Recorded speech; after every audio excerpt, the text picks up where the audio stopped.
La Corte Suprema de Chile ha dictado una sentencia que a mi juicio tiene una enorme significación jurídica, histórica, política, que ha aparecido algo en la prensa, pero que no se le ha dado la relevancia que yo entiendo que tiene.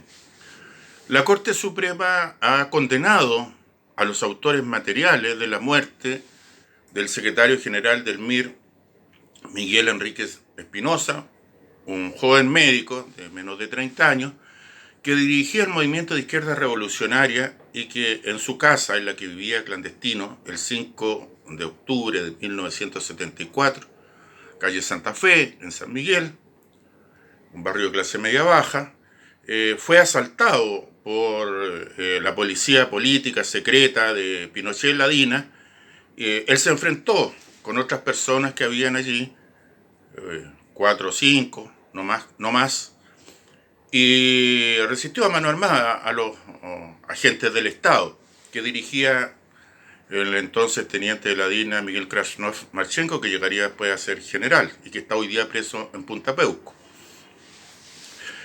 Miguel Enrique era un joven e inteligente médico de una generación de similares características de la década del 60 en la Universidad de Concepción y que formaron al influjo de la Revolución Cubana Triunfante el movimiento de izquierda revolucionaria en la perspectiva de suplir lo que ellos entendían como defectos, debilidades, concesiones de la izquierda tradicional, socialista y comunista, que se habían, en su percepción, reblandecido en los pasillos del Parlamento, en un trabajo sindical sin dimensión revolucionaria, en luchas estudiantiles sin esa perspectiva.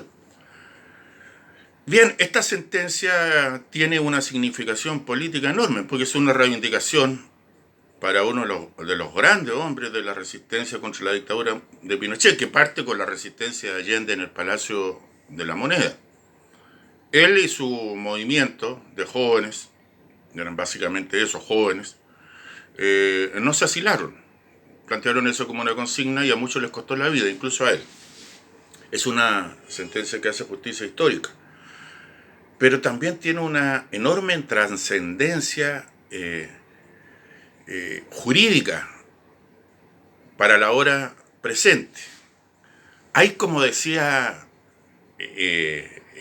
Tomás Borges, como un comandante de la revolución sandinista, que yo conocí cuando ya era embajador de un gobierno que había vuelto al poder democráticamente, decía Borges, hay muertos que nunca mueren. Y yo creo que dentro de eso está Miguel Enrique. Eh, eh, a él no le habría gustado seguramente que un tribunal burgués, él habría preferido un tribunal popular, hiciera justicia en su caso, pero las cosas han sido como han sido y tienen importancia enorme para el Chile de hoy. Hay muertos que nunca mueren. ¿Por qué? Porque si nosotros apreciamos lo que ocurrió en calle Santa Fe el 5 de octubre de 1974, lo que vemos es que hay de una parte agentes del Estado, de un Estado ilegalmente constituido, pero un Estado que está funcionando, que tiene una legitimidad por la fuerza, pero una legitimidad de ejercicio, y por otro lado hay particulares que tienen armas, que las usaron, y que se resistieron en contra de agentes del Estado. Vistas las cosas desde un punto de vista formal, no se podría sostener una condena a los agentes del Estado. Sin embargo, evidentemente la Corte Suprema, el ministro en visita, la Corte de Apelación, o sea, todos los tribunales chilenos de hoy no pudieron sino considerar el contexto histórico y tuvieron que establecer algo que ya Kelsen, que transformó el estudio del derecho en una ciencia, y el derecho mismo en una ciencia que tiene regularidades, y formuló dentro de estas tesis la idea, la constatación, la ley científica de que no existe norma jurídica categórica.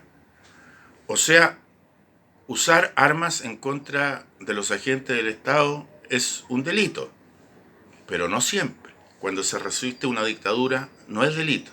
Es como matar a otro. en todas las legislaciones se sanciona el homicidio, pero no siempre. Si hay una guerra, eso está legitimado. Si se está haciendo uso de defensa propia, está legitimado. ¿Y qué importancia tiene para la hora presente? Mucha. Porque a la luz de este mismo razonamiento, el gobierno y quienes queramos que los presos políticos del alzamiento popular no sean sancionados y sean liberados, podemos argumentar entonces, y a partir de esta sentencia de la Corte Suprema, que por sobre la formalidad de la conducta, que en estos casos no fueron conductas graves, por eso los procedimientos no solo son injustos, son abusivos. Fueron hacer barricadas, pintarrajear murallas, quebrar un banco. No hay policías ni militares muertos. O sea, no hay atentados contra la vida y hay muchos civiles muertos. La violencia realmente importante vino de un lado. Pero por sobre esa consideración, lo importante es que al enjuiciar un hecho que tiene dimensiones políticas no se puede obviar jamás el contexto. Y así como Miguel Enrique tenía un contexto que era una dictadura ilegítima que se había impuesto por la fuerza de las armas y que había matado al presidente de la República constitucional, el doctor Salvador Allende, así los muchachos que están presos hoy día pueden decir, mira, nosotros estamos en un sistema económico absolutamente abusivo y excluyente, la AFP, la ISAPRE, los precios de colusión, con una justicia que no funcionaba. Los jueces mandaban a penas de elecciones de ética a los grandes defraudadores, a los grandes estafadores, a los delincuentes de cuello y corbata. ¿Y qué pasaba en la fuerza pública? La corrupción desatada en Carabineros, en el Ejército, en investigaciones quizás no desatadas, pero su exdirector está ahí sometido a proceso por fraude al fisco. Entonces, en este contexto, nosotros nos alzamos, salimos a la calle. Y cuando se nos vino la represión encima, hicimos barricadas y quemamos cosas y pateamos señalética. Es lo mismo, el contexto histórico. Eso debería, a mi juicio, el gobierno ponerlo en el mascarón de prueba. No es un perdón a partir de la misericordia. Es el reconocimiento que no había ninguna otra forma de expresarse.